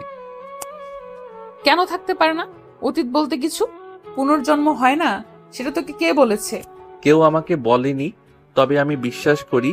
আর আমার মতো যারা লেখক তারা সবাই বিশ্বাস করে পুনরায় জন্ম বলতে কিছুই হয় না। যা আছে সবটাই বর্তমান আর ভবিষ্যৎ, কারণ অতীত শুধু মানুষকে কষ্ট দেয়। যেই অতীত মানুষকে কষ্ট দেয় সেই অতীত আমার মতো লেখক মনা মানুষগুলো ভুলে থাকতে চায়। তোর সঙ্গে কোনো কথাই বলতে চাই না। চুপচাপ এখান থেকে চলে যা, তা না হলে কিন্তু খারাপ কিছু হবে বলে দিলাম। যা হবে তা পরে দেখা যাবে, কিন্তু তোমার হাতের বইটা যে আমার লেখা সেটা কি তুমি জানো? আমার এখনো মাথা খারাপ হয়নি, আমি এখনো সম্পূর্ণ সুস্থ আছি। এটা আমার পছন্দের লেখকের লেখা বই। হ্যাঁ, তুমি হয়তো ভাবছো এটা তোমার পছন্দের লেখকের বই, কিন্তু মূলত এই বইটার লেখক আমি। আর আমি আমার লেখা বইয়ে আমার ছদ্মনাম ইউজ করি। সেটা তুমি আমার ফেসবুক প্রোফাইলে ঢুকলেই দেখতে পাবে, সেখানে আমার নাম দেওয়া নিলয় আহসান। আমি যেমন ফেসবুকে আমার ছদ্মনাম ইউজ করি, তেমনি আমার লেখা সমস্ত বইয়েও আমি আমার ছদ্মনাম ইউজ করি। এই বলে নীল মোবাইলটা নেহার দিকে এগিয়ে দিল আর নেহা মোবাইল হাতে নিয়ে দেখলো সত্যি নীলের ফেসবুক আইডির নাম নিলয় আহসান। তখনই সে আইডিটা ঢুকে পড়ল আর আইডিতে ঢুকে বেশ কয়েকটা গল্প পড়ল, যেগুলো সে প্রায় ফেসবুকে পড়ে এবং নীল অনেকদিন ধরে তার ফেসবুক ফ্রেন্ড লিস্টে রয়েছে। তখন সে অবাকের চূড়ান্ত সীমে পৌঁছে গিয়ে পড়ল, আমি তোমার এতদিনের ভক্ত, কিন্তু কোনোদিনও তোমার আসল পরিচয়টা জানতেই পারলাম না। এটা হয় নাকি? আমি জানি তুমি অনেকদিন ধরেই আমার গল্প পড়ো, কিন্তু আমি কখনোই তোমাকে আমার পরিচয় দেইনি, কারণ আমি তোমায় ভালোবাসি। আমি চাই আমার ভালোবাসাটা সামনাসামনি প্রমাণিত হোক, আড়াল থেকে কাউকে নিজের ভালোবাসায় বশ করতে চাই না। কিন্তু আমি কোনোদিনও তোমার ভালোবাসায় বসবো না, কারণ আমি তোমার গল্পকে ভালোবাসি, তোমাকে নয়। হ্যাঁ, আমিও তো সেটাই মনে মনে ভাবছি, তুমি আমার মনকে ভালোবাসো, কিন্তু আমাকে কেন ভালোবাসতে পারো না? মনটা তো আমার দেহেরই একটা অংশ। যদি তুমি মনকে ভালোবাসতে পারো তাহলে আমাকে ভালোবাসতে তোমার সমস্যাটা কোথায়? সমস্যা কোথায় সেটা আমি জানি না, তবে তোমায় ভালোবাসা আমার হয়তো কোনোদিনও হয়ে উঠবে না। তুমি প্লিজ যা মনে মনে চিন্তা করেছো তা ভুলে যাও। মনে তখনই একটা গান বেজে উঠল, আর আমি আপন মনে বলে উঠলাম, তোমায় ভুলে যাওয়ার লাগি আমি ভালোবাসিনি। ও প্রেয়সী, তুমি আমার হবে কি? তুমি আমার হবে কি? তোমায় ছাড়া এ জীবনে নয়তো কিছু আর। ভালোবাসি তোমায় আমি, তুমি শুধু আমার। এই শোনো, তোমাকে আমি কখনো বলেছি আর এখনো বলছি, আমি তোমার গল্পকে ভালোবাসি। আমি তোমার গল্পের প্রেমে পড়েছি। কিন্তু তোমার প্রেমে কোনোদিনই আমাকে পড়াতে পারবে না। সে পারবো কি পারবো না সেটা সময় হলেই বোঝা যাবে। এখন আর সময় নষ্ট না করে চলো না একটু ভিতরে। এখানে যদি তোমার সঙ্গে রোম্যান্স করি তাহলে তো বাইরের মানুষ দেখে ফেলার ভয় আছে, কারণ বেলকনিটা একটু খোলা। রোম্যান্স বলতে তুই কি বোঝাতে চাইছিস? আমার কি মাথা খারাপ হয়ে গেছে নাকি? তোমার যদি মাথা খারাপ হতো তাহলে তো তোমার পাবনায় থাকার কথা ছিল, এখানে নয়। এই কথা বলে নীল নেহাকে কোলে তুলে নিয়ে রুমে চলে গেল আর বিছানার উপর শুয়ে দিয়ে সে নেহার উপর শুয়ে পড়ল। নেহা তার থেকে নিজেকে ছাড়ানোর জন্য অনেক চেষ্টা করতে থাকে, কিন্তু একটা পুরুষ মানুষের সঙ্গে পেরে ওঠে কি এতটাই সহজ, তাই সে আর পেরে উঠল না। আমার সঙ্গে কেন কথা তাই সত্যি খাটাচ্ছ? এটা তোমার থানা নয় যে এখানে তুমি আমাকে যা ইচ্ছে তাই করতে পারবে। এটা তোমার বেডরুম, এখানে তোমার সঙ্গে শুধু আমার রোম্যান্স চলবে। চুপ কর বেয়াদব, চুপচাপ এখান থেকে চলে যা, তা না হলে কিন্তু আমি তোর পরীক্ষার 12টা বাজিয়ে দেব। আমি কিন্তু তোকে পরীক্ষাটাই দিতে দেব না, এটা মাথায় রাখিস। দিলে দিবে, না দিলে নাই। তুমি যদি বেকার জামাইয়ের দায়িত্ব নিতে পারো তাহলে আমি বেকার বসে বসে খেতে পারবো না? অবশ্যই পারবো। তুই আমাকে ছাড় বলছি, আমি কিন্তু তোর মাথাটা ফাটিয়ে ফেলবো বলে দিলাম। নিজের ইচ্ছায় যদি বিয়ের আগে বিধবা হতে চাও তাহলে তোমাকে আমি আর কি বলবো, কিন্তু প্রিয়সী তোমায় আদর না করে আমি কোথাও যাচ্ছি না। এই কথা বলে সঙ্গে সঙ্গে নীল নেহার ঠোঁটে নিজের ঠোঁট টুপিয়ে দিল আর ইচ্ছে মতো কিস করতে থাকলো। নেহা নিজেকে ছাড়ানোর প্রাণপণ চেষ্টা করছিল, কিন্তু কোনোভাবেই পেরে উঠল না। নীল নেহার ঠোঁটে কিস করছিল আর সেই সঙ্গে নিজের ভালোবাসায় নেহাকে ডুবিয়ে দেওয়ার চেষ্টা করছিল, কিন্তু নেহা বারবার নিজেকে সেখান থেকে সরানোর চেষ্টা করতে থাকে। উফ, কেন এরকম করছো? একটু শান্তি মতো শুয়ে থাকো, আমায় আর একটু আদর করতে দাও। বিশ্বাস করো আমি খারাপ কিছুই করব না, জাস্ট একটু আদর করেই চলে যাব। তুই যেগুলো করছিস এগুলো কি খুব মহৎ কাজ নাকি? ভালোবাসা দুটো সম্পূর্ণ আলাদা জিনিস। আমি আমার ভালোবাসাটা আদায় করে নিচ্ছি, তোমার সঙ্গে সেক্স করছি না যাতে তুমি প্রেগনেন্ট হয়ে যাবে। তবে চিন্তা করো না, পরীক্ষাটা দেই, তারপর আমি তোমাকে আমার বাড়িতে নিয়ে যাব আর ওটাও দিয়ে দিব। তুই যাবি এখান থেকে? এখন কিন্তু আমার মেজাজ একদম খারাপ হয়ে যাচ্ছে, আমি কিন্তু তোকে খুন করে ফেলবো। তোমাকে কি আমি একটাবারও নিষেধ করেছি? আমি তো বলেছি তুমি বিয়ের আগে বিধবা হওয়ার ইচ্ছা থাকলে যা ইচ্ছা তাই করতে পারো, কিন্তু এখন তুমি কিছুই করতে পারবে না। এখন শুধু আমায় আদর করার পালা। এই বলে নীল কিসিং পর্ব চালিয়ে যেতে থাকলো। প্রায় 15 মিনিট ধরে চলল ভালোবাসা আদান প্রদান পর্ব। 15 মিনিট পর নীল নেহাকে ছেড়ে দিয়ে উঠে দাঁড়ালো আর বলল, অনেক ক্লান্ত হয়ে পড়েছি তোমার সঙ্গে শক্তি খাটাতে গিয়ে। এবার যাও, আমার জন্য 1 কাপ গরম গরম কফি বানিয়ে আনো, আর আমার কফিতে কিন্তু চিনি কম দেবে, আমি ডায়েট করি কিন্তু। বিষ খেতে ইচ্ছে করে না বল, আমি তোকে বিষ এনে দেই? তুই কি ভেবেছিস আমার সঙ্গে যা করেছিস তারপর আমি তোকে কফি বানিয়ে এনে দেব?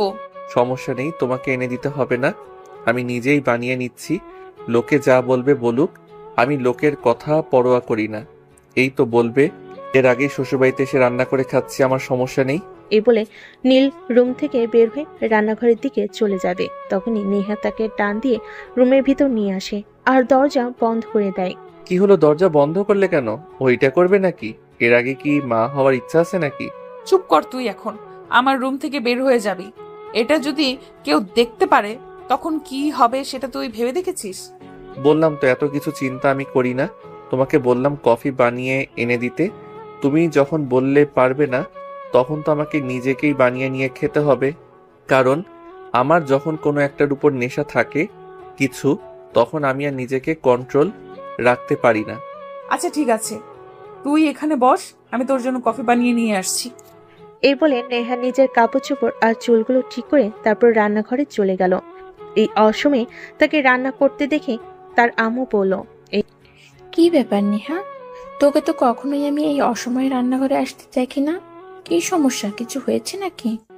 না, আমার কিছুই হয়নি, আসলে একটু কফি খেতে ইচ্ছে করছে তাই একটু কফি বানাতে আসলাম। সত্যি আমি স্বপ্ন দেখছি নাকি বাস্তবে আছি সেটাই বুঝতে পারছি না। যে মেয়েকে আজ পর্যন্ত আমি কফিতে হাত পর্যন্ত দিতে দেখলাম না, সে কিনা আজ কফি খাবে। আমি তো জানি তুই সবসময় রং চা খেতে পছন্দ করিস, আদা দিয়ে। আম্মু, একটা মানুষ সবসময় একটা জিনিস অপছন্দ করবে সেরকম তার নয়। পছন্দ হতে পারে। আমি সবসময় আদা দিয়ে রং চা খাই, কিন্তু তার মানে এই নয় যে আমি কফি খেতে পারবো না। আমি কি তোকে সেটা বলেছি নাকি? আমি তো শুধু এটাই বলতে চাইছিলাম যে তুই তো কখনোই নিজের হাতে ব্লেড দিয়ে বাদ পর্যন্ত নিয়ে কাজ না, এখন কিনা তুই নিজে নিজেই কফি বানাতে চলে এসেছিস। তোর চা তো সবসময় আমি কিংবা তোর ছোট বোন বানিয়ে দেয়। তুমি আমাকে এত প্রশ্ন কেন করছো? আমি সেটাই বুঝতে পারছি না। আমার তো মনে হয় আমি কোনো অপরাধী আর তুমি কোনো পুলিশ অফিসার, আমাকে ইন্টারোগেট করছো। ঠিক আছে বাবা, তোদের যা ভালো মনে হয় তোরা তাই কর। আমি তো ওদেরকে আর কিছুই বলবো না। যেখানে ভালো কিছু বলতে গেলে খারাপ কিছু হয়ে যাবে, সেখানে তো আর কিছু বলারই নেই। এই কথা বলে নেহার আম্মু সেখান থেকে চলে গেল। আর নেহা কিচেনে ঢুকে তারপর নিজের জন্য 1 কাপ কফি বানিয়ে নিল। রুমে বসে নেহার রুমটা একটু ভালোভাবে দেখে নিচ্ছিল। খুব সুন্দর পরিপাটি করে সাজানো রুমটা, এ যেন একটা স্বর্গের টুকরো। কিন্তু নীল বরাবরই অগোছালো একটা ছেলে। সে গুছিয়ে রাখাটা একদমই পায় না। যেখানকার জিনিস সেখানে সে রাখতে পারে না, সব সময় অগোছালো করে রাখে। তার আম্মু কিংবা তার বোন সেগুলো তাকে করে দেয়। অপরদিকে নেহা কফি বানিয়ে রুমে এসে দেখে নীল নেহার ড্রেসিং টেবিলে কিছু একটা খুঁজছে। কি ব্যাপার? তুমি আমার ড্রেসিং টেবিলে কি খুঁজতেছো?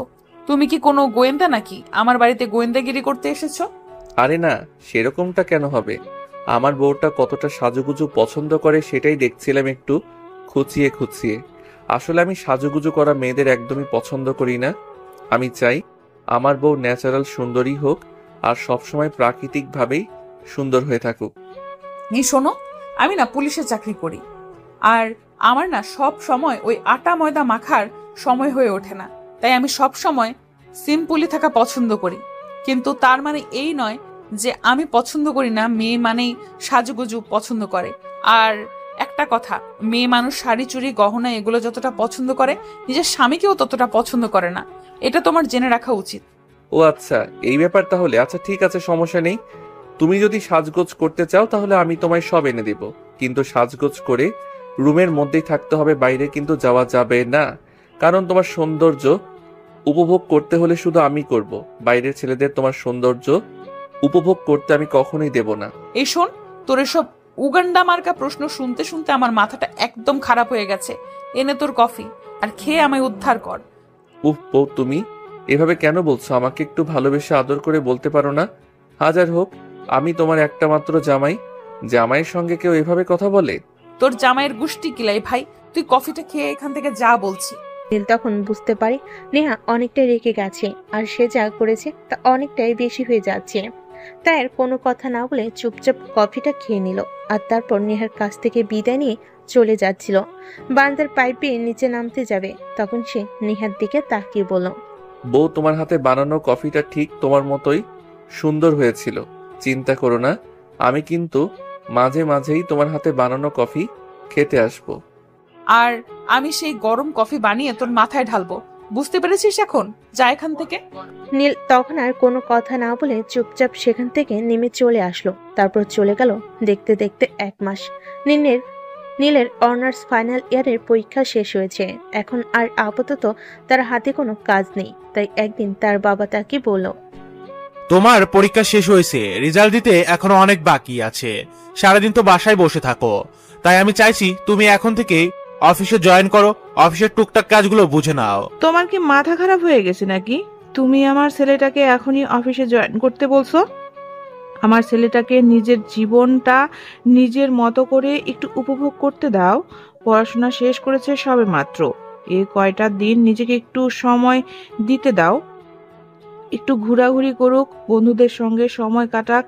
ব্যবসা করার জন্য সারা জীবন পড়ে রয়েছে, তারপর সেসব নিয়ে চিন্তা করবে। হ্যাঁ আম্মু, তুমি একদম ঠিক কথাই বলেছ। এই তো সবে পড়াশোনা শেষ করলাম, এখন একটু নিজেকে সময় দেই, তারপর বিয়ে করে বউকে সময় দিব। আর সেই সঙ্গে বাচ্চা তো একটা ফ্রি আসবেই, তারপর তাকে একটু সময় দিয়ে একটু বড় করে তারপর ব্যবসায় জয়েন করব। থেমে গেলি কেন? একদম নাতিপুতি পর্যন্ত চলে যাবি, তাহলেই তো হতো। এই বদমাইশ মার্কা মেয়ে, তুই জানিস না বড়দের মাঝে সবসময় কথা বলতে হয় না? তুই সবসময় কেন বড়দের মাঝখানে কথা বলতে আসিস? তুই বলতে পারবি, সমস্যা নেই। তাহলে আমি বলতে গেলে সমস্যা কোথায়? তুই যদি বাবা মায়ের সামনে নিজের বউ বাচ্চার কথা বলতে পারিস, তোর লজ্জা করে না? তাহলে আমার বলতে গেলে আমার কেন লজ্জা করবে? আমি তোদের রিকোয়েস্ট করে বলছি, এভাবে তোরা ঝগড়া করিস না। তোদের ঝগড়া আর আমার ভালো লাগে না। তোদের দুটোকে একসঙ্গে বিয়ে দিয়ে আমি উদ্ধার হতে চাই। সত্যি বলছো আম্মু? তুমি আমাকে বিয়ে দেবে? আমি কিন্তু আমার বউ ঠিক করে রেখেছি। আমি কিন্তু আমার পছন্দের মেয়েটাকে বিয়ে করব। কি বলছিস? তুই তুই কি কাউকে পছন্দ করিস নাকি? আরে আম্মু, তুমি এখনো জানো না? ওই যে আবুর অফিসের এমপ্লয়, যার মেয়ের জন্মদিনের অনুষ্ঠানে আমরা গিয়েছিলাম, ওই মেয়েটাকে তো তোমার ছেলে পছন্দ করে। মেয়েটা পুলিশের এসপি। তাহলে তো খুবই ভালো। পুলিশের এসপি আমার বাড়ির বউ হওয়া আসবে, এটা খুবই খুশির খবর। আরে তুই সত্যি বলছিস তুই ওনার মেয়েকে পছন্দ করি?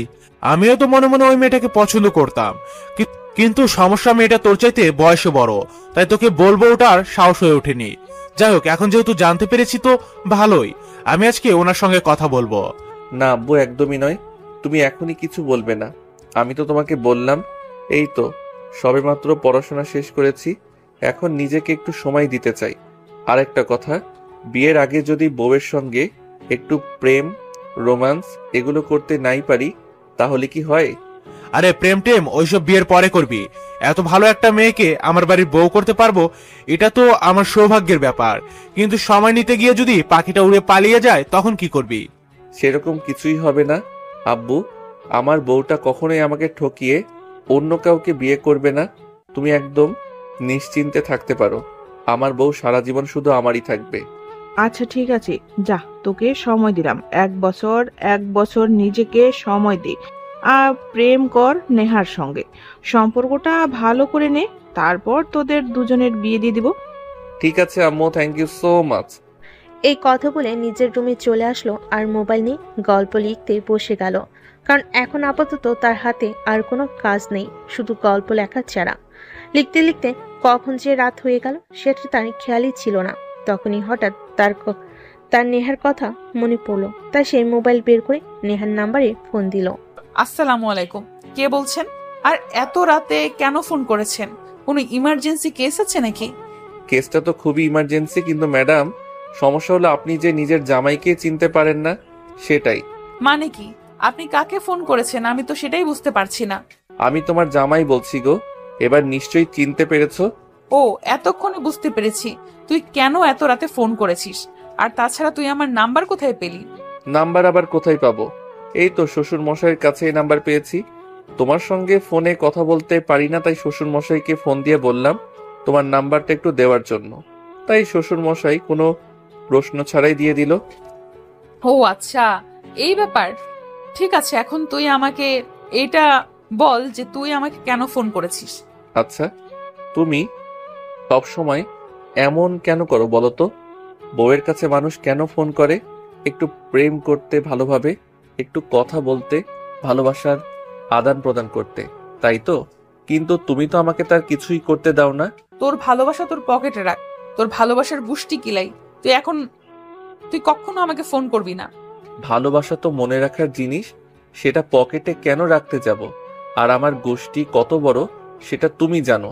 সবাইকে তুমি একা খেলাতে পারবে? নেহা তখন প্রচন্ড রকম খেপে গেল আর ফোনটার সঙ্গে সঙ্গে কেটে দিয়ে ফোনটা সুইচ অফ করে দিল। নীল অনেকবার ফোনে ট্রাই করলো, কিন্তু ফোন আর অন হলো না। নীল ছোট্ট একটা মেসেজ করলো।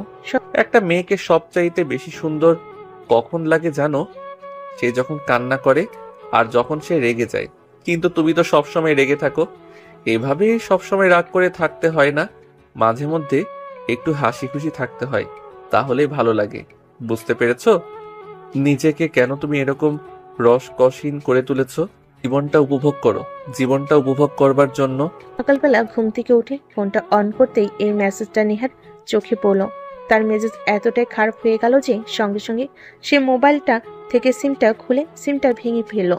সকাল 10টার দিকে সে থানার দিকে যাচ্ছিল, তখনই হঠাৎ একটা বাইক তার পথ আগলে দাঁড়ালো। এই কি ব্যাপার? কে আপনি? আর আমার পথ আটকে দাঁড়িয়েছেন কেন? তোমার ফোনটা সুইচ অফ কেন বলছে সেটা বলো আমাকে। তুই জানো না তোমার সঙ্গে কথা বলতে না পারলে আমার নিঃশ্বাস বন্ধ হয়ে আসে? তুমি কি জানো আমার কতটা কষ্ট হয়েছে সারাটা রাত? এত কিছু জানার তো আমার কোনো প্রয়োজন নেই। আপনার যদি কোনো সমস্যা থাকে তাহলে আপনি থানায় আসুন, আমি সেখানে বসে আপনার সঙ্গে কথা বলছি। আপাতত আমার পথ ছাড়ুন। ছাড়বো না, দেখি তুমি কি করতে পারো। এখন তুমি পুলিশের পোশাক পরা আছো, এখন তো তোমার ক্ষমতা আছে, আমি তোমার ক্ষমতাটাই দেখতে চাই। তুই আমার ক্ষমতা দেখবি? আচ্ছা ঠিক আছে, দাঁড়া, আমি তোকে আমার ক্ষমতা দেখাচ্ছি। এই বলে নেহা তৎক্ষণাৎ নীলের শার্টের কলার ধরে টেনে গাড়িতে নিয়ে উঠল।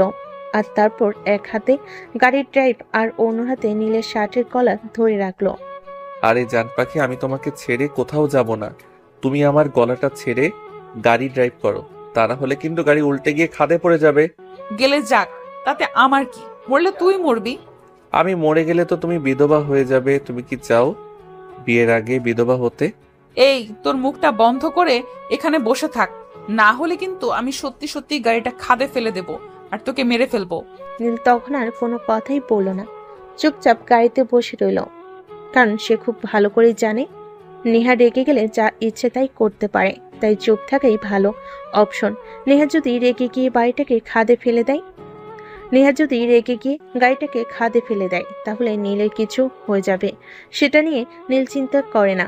কিন্তু নেহার যদি কিছু হয়ে যায় তাহলে তো সে তার ভালোবাসার মানুষকে হারিয়ে ফেলবে, আর ভালোবাসার মানুষটাকে হারিয়ে বেঁচে থাকা মরার চাইতেও আরো বেশি যন্ত্রণাদায়ক। থানার সামনে এসে নেহা গাড়িটা দাঁড় করালো আর নীলকে টানতে টানতে থানার ভিতরে নিয়ে আসলো। এবার বল, তো সমস্যাটা কোথায়? কেন তুই রাস্তার মাঝখানে আমার গাড়ি দাঁড় করিয়েছিলি? আমি তো তোমাকে অনেকদিন আগেই আমার সমস্যার কথা জানিয়ে দিয়েছি, তাহলে তুমি আমার সমস্যাটা সমাধান করে দিচ্ছ না কেন? হ্যাঁ, আমি তো তোর সেই সমস্যাটার কথা জানতে চাইছি। কি তোর সেই আন্তর্জাতিক সমস্যা? ওই যে ভালোবাসি, তোমায় বিয়ে করতে চাই, আমার বউ বানাতে চাই। আমি মরে গেলেও তোকে বিয়ে করব না, এটাই আমার শেষ কথা। মরে গেলেও তোমাকে আমারই বউ হতে হবে, কারণ আমি তোমায় ভালোবাসি। দুনিয়াতে আমি কতটুকু পুণ্যের কাজ করেছি জানি না, কিন্তু যতটুকু করেছি তার বিনিময়ে যদি আল্লাহ আমাকে দিতে চায় তাহলে আমি আল্লাহর কাছে তোমাকে চেয়ে নিব। এই কথা বলে নীল থানা থেকে বের হয়ে সোজা বাসায় চলে গেল। আর তারপর বাসে গিয়ে সে তার আম্মুকে বলল, আম্মু, আমি বিয়ে করব। বিয়ে করবি সেটা তো খুবই ভালো কথা। আমরা তো কবেই বলেছিলাম নেহাকে আমাদের বাড়ির বউ বানিয়ে নিয়ে আসি, কিন্তু তুই তো বলছিলি তুই আগে নেহার সঙ্গে প্রেম করবি, ভালো একটা সম্পর্ক তৈরি করবি, নিজেদেরকে সময় দিবি, ভালো একটা আন্ডারস্ট্যান্ডিং করবি, তারপর বিয়ে নিয়ে চিন্তা ভাবনা করবি। কিন্তু হঠাৎ এমন কি হলো? কি হলো আর কি হয়নি সেসব ব্যাপারে আমি তোমাদেরকে কিছুই বলতে পারবো না। শুধু আমি জানি আমি নেহাকে বিয়ে করব, এবং আমি যে নেহাকে বিয়ে করেছি সেটা যেন নেহা কোনোভাবে জানতে না পারে, কারণ আমি এইটুকু বুঝতে পেরেছি। আর যাই হোক, নেহা জেনে শুনে আমাকে বিয়ে করবে না, আমিও আমার ভালোবাসাকে হারাতে পারবো না। তাই নেহাকে না জানিয়ে আমি নেহাকে বিয়ে করতে চাই। ও আচ্ছা, এই ব্যাপার। ঠিক আছে, কোনো সমস্যা নেই। আমি আজকেই তোর আব্বুকে নিয়ে নেহার আব্বুর সঙ্গে কথা বলতে যাব, আর তারপর সব ব্যবস্থা করে আসব। অতঃপর নীল সেখান থেকে সোজা নিজের রুমে চলে গেল। আর একটু পরে নীলের আম্মু নীলের আব্বুর অফিসে গেল আর সেখানে গিয়ে নীলের আব্বুর সঙ্গে কথা বলল। ঠিক আছে, কোনো সমস্যা নেই, তুমি দাঁড়াও, আমি এক্ষুনি নেহার আব্বুকে ডেকে আনছি আর এখানে সব কথা বলছি। এই বলে সঙ্গে সঙ্গে নীলের আব্বু নেহার আব্বুর নাম্বারে ফোন দিল এবং নিজের কেবিনে ডেকে নিল। তারপর বলতে লাগলো, আমি তোমার সঙ্গে কিছু কথা বলতে চাই। হ্যাঁ স্যার, বলুন না, কি ব্যাপার, কথা বলতে চান? তুমি হয়তো এটা এতক্ষণে জেনে গেছো যে আমার ছেলে নীল তোমার মেয়ে নেহাকে পছন্দ করে, কিন্তু তোমার মেয়ে আমার ছেলেকে পছন্দ করে না। তাছাড়া তুমি তো জানোই আমি আমার ছেলের কোনো আবদার আজ পর্যন্ত অপূর্ণ রাখিনি, তাই আমি তোমার মেয়েকে আমার বাড়ির বউ বানিয়ে রাখতে চাই। আমার মেয়ে আপনাদের বাড়ির বউ হবে, এটা তো আমার খুবই ভাগ্যের ব্যাপার। কিন্তু আমার মেয়ে তো আপনার ছেলেকে চাইতে বয়সে বড়, এটা নিয়ে কোনো প্রবলেম হবে না? ওসব নিয়ে তোমাকে চিন্তা করতে হবে না। আমার ছেলে তোমার মেয়েকে ভালোবাসে, আর আমাদের কাছে আমার ছেলের ভালোবাসাটাই সবচাইতে আগে। কে বয়সে বড় আর কে বয়সে ছোট সেসব নিয়ে আমাদের তেমন কোনো মাথা ব্যথা নেই। আমার ছেলে যাকে নিয়ে ভালো থাকবে আমরাও ভালো থাকবো। কিন্তু স্যার, আমি যতদূর জানি আমার মেয়ে আপনার ছেলেকে একটুও পছন্দ করে না, এমনকি আপনার ছেলেকেও সহ্যও করতে পারে না। আমি দূর থেকে যতটুকু শুনেছি এই বললাম আর কি। হ্যাঁ, তুমি একদম ঠিকই শুনতে পেয়েছো। তোমার মেয়ে আমার ছেলেকে একদমই সহ্য করতে পারে না। কিন্তু কি করব বলো, আমার ছেলেটা যে তোমার মেয়েকে বড্ড বেশি ভালোবাসে। তোমার মেয়েকে ছাড়া সে অন্য কোনো কিছু কল্পনাই করতে পারে না। তাই তোমার মেয়েকে আমার বাড়ির বউ বানিয়ে আনা ছাড়া আর কোনো উপায় নেই। আপনার ছেলের সঙ্গে আমার মেয়ের বিয়ে দিতে আমার কোনো আপত্তি নেই, কিন্তু আমার মেয়ে কি রাজি হবে? সেই জন্যই তো তোমাকে আলাদা করে ডেকে এনে কথা বলা। তুমি তোমার মেয়েকে কোনোভাবেই জানাবে না যে তোমার মেয়ের বিয়ে আমার ছেলের সঙ্গে, সবটাই গোপন রাখবে। কিন্তু পরে যখন সব জানতে পারবে তখন তো বিশাল একটা ঝামেলা বাঁধবে, তখন কি হবে? আঙ্কেল, সেসব নিয়ে আপনাকে চিন্তা করতে হবে না। পরে যেটা হবে আমি সামলে নেব। আপনারা শুধু বিয়ের ব্যবস্থা করুন। অতঃপর সেদিন বিকেলবেলা নেহার আব্বু যখন বাড়িতে আসলো, তখন নেহাকে নীলের পরিচয় গোপন রেখে বিয়ের কথা জানালো। আর বিয়ের কথা শুনে নেহা এক কথাতেই রাজি হয়ে গেল। সে তার আব্বুকে সম্মতি জানিয়ে দিল, কারণ সে নীলের অত্যাচারে এতটাই অতিষ্ঠ হয়ে পড়েছিল যে কোনোভাবেই হোক নীলের হাত থেকে তার মুক্তি পাওয়া একটা নেশা হয়ে দাঁড়িয়েছিল। তাই সে তার আব্বুকে বলে, আমি রাজি, তুমি যার সঙ্গে বিয়ে দিবে আমি তাকেই বিয়ে করতে রাজি আছি, আমার কোনো প্রবলেম নেই। বেচারা নীলের হাত থেকে মুক্তি পাওয়ার জন্য এতটাই দেওয়ানা হয়ে উঠেছিল যে সে কার সঙ্গে বিয়ে করছে বা কাকে বিয়ে করছে সেটা জানার কোনো আগ্রহই দেখালো না। যেভাবে হোক তার নীলের হাত থেকে মুক্তি পাওয়া যায়, এটা দেখে নেহার ফ্যামিলির সবাই এবং মেয়েদের সবাই অনেকটাই নিশ্চিত হলো যে নেহা কার সঙ্গে বিয়ে হচ্ছে সেটা জানতে চাইল না, আর তার সঙ্গে দেখা করতে চাইল না। দেখতে দেখতে বিয়ের দিন ঘনিয়ে আসলো। বিয়ের সমস্ত আয়োজন শেষ করে নেহাকে নীলদের বাড়িতে নিয়ে আসা হয়েছে। আসলে বিয়ের আনন্দে নেহা এতটাই মাতোয়ারা ছিল যে সে কোথা থেকে কোথায় আসলো কিছুই বুঝতে পারল না। তাছাড়া বিয়ের পুরোটা অনুষ্ঠান সে নীলের বাড়ির কাউকেই দেখেনি, আর নীল মুকুট পরা ছিল, তাই নেহা বুঝতে পারেনি। তবে সবটাই যে ভালোভাবে কেটে যাবে তেমনটা তো নয়। আর এখানেও ঠিক সেরকমটাই হলো। নেহাকে নীলের চাচাতো বোনেরা বাসর ঘরে রেখে গেল। আর কিছুক্ষণ পরেই নীল বাসর ঘরে প্রবেশ করলো। দরজাটা বন্ধ করে দিয়ে নেহার সামনে এসে দাঁড়ালো। নেহা তখন বিছানা থেকে নেমে নীলকে পা ছুঁয়ে সালাম করতে যাবে, তখনই, প্রিয়তমা, তোমার জায়গা আমার পায়ে নয়, আমার বুকে। কথাটা শুনে নেহা 360 ভোল্টেজের শখে নীলের চেহারার দিকে তাকিয়ে বলল, কিরে, তুই এখানে কেন? এখানে কি করছিস? আর কিভাবে এলি? আমার বাড়িতে আমি কি করে আসবো? তাছাড়া এটা বাসর ঘর, এখানে আমি ছাড়া কে আসবে? মানে আমি তো কিছুই বুঝতে পারছি না, কি হচ্ছে এখানে সব? মানেটা খুবই সিম্পল। তোমায় বলেছিলাম না তুমি মরে গেলেও আমাকেই বিয়ে করতে হবে, আর এখানেও সেটাই হয়েছে। তোমার বিয়েটা আমার সঙ্গে হয়েছে। আমি মানি না এই বিয়ে, আমি এক্ষুনি চলে যাচ্ছি এখান থেকে। এই কথা বলে নেহা রুম থেকে বের হয়ে চলে যেতে চাইছিল। নেহা যেই না দরজাটা খুলতে যাবে, তখনই নীল তাকে টান দিয়ে একদম বিছানার উপর ফেলে দিল। তারপর নেহার বুকের উপর শুয়ে পড়ল। কি ভেবেছো এত কিছু করে তোমাকে বিয়ে করেছি আর এখন তোমাকে চলে যেতে দিব? ছাড় আমাকে, ছেড়ে দে বলছি। আমি এখানে আর এক মুহূর্তও থাকবো না। তুই আমার সঙ্গে প্রতারণা করেছিস, আমার জীবনে কোনো প্রতারকের জায়গা নেই। সে তুমি যাই বলো না কেন, এত কষ্ট করে তোমাকে পেয়েছি, এখন কি আর তোমাকে যেতে দেব নাকি?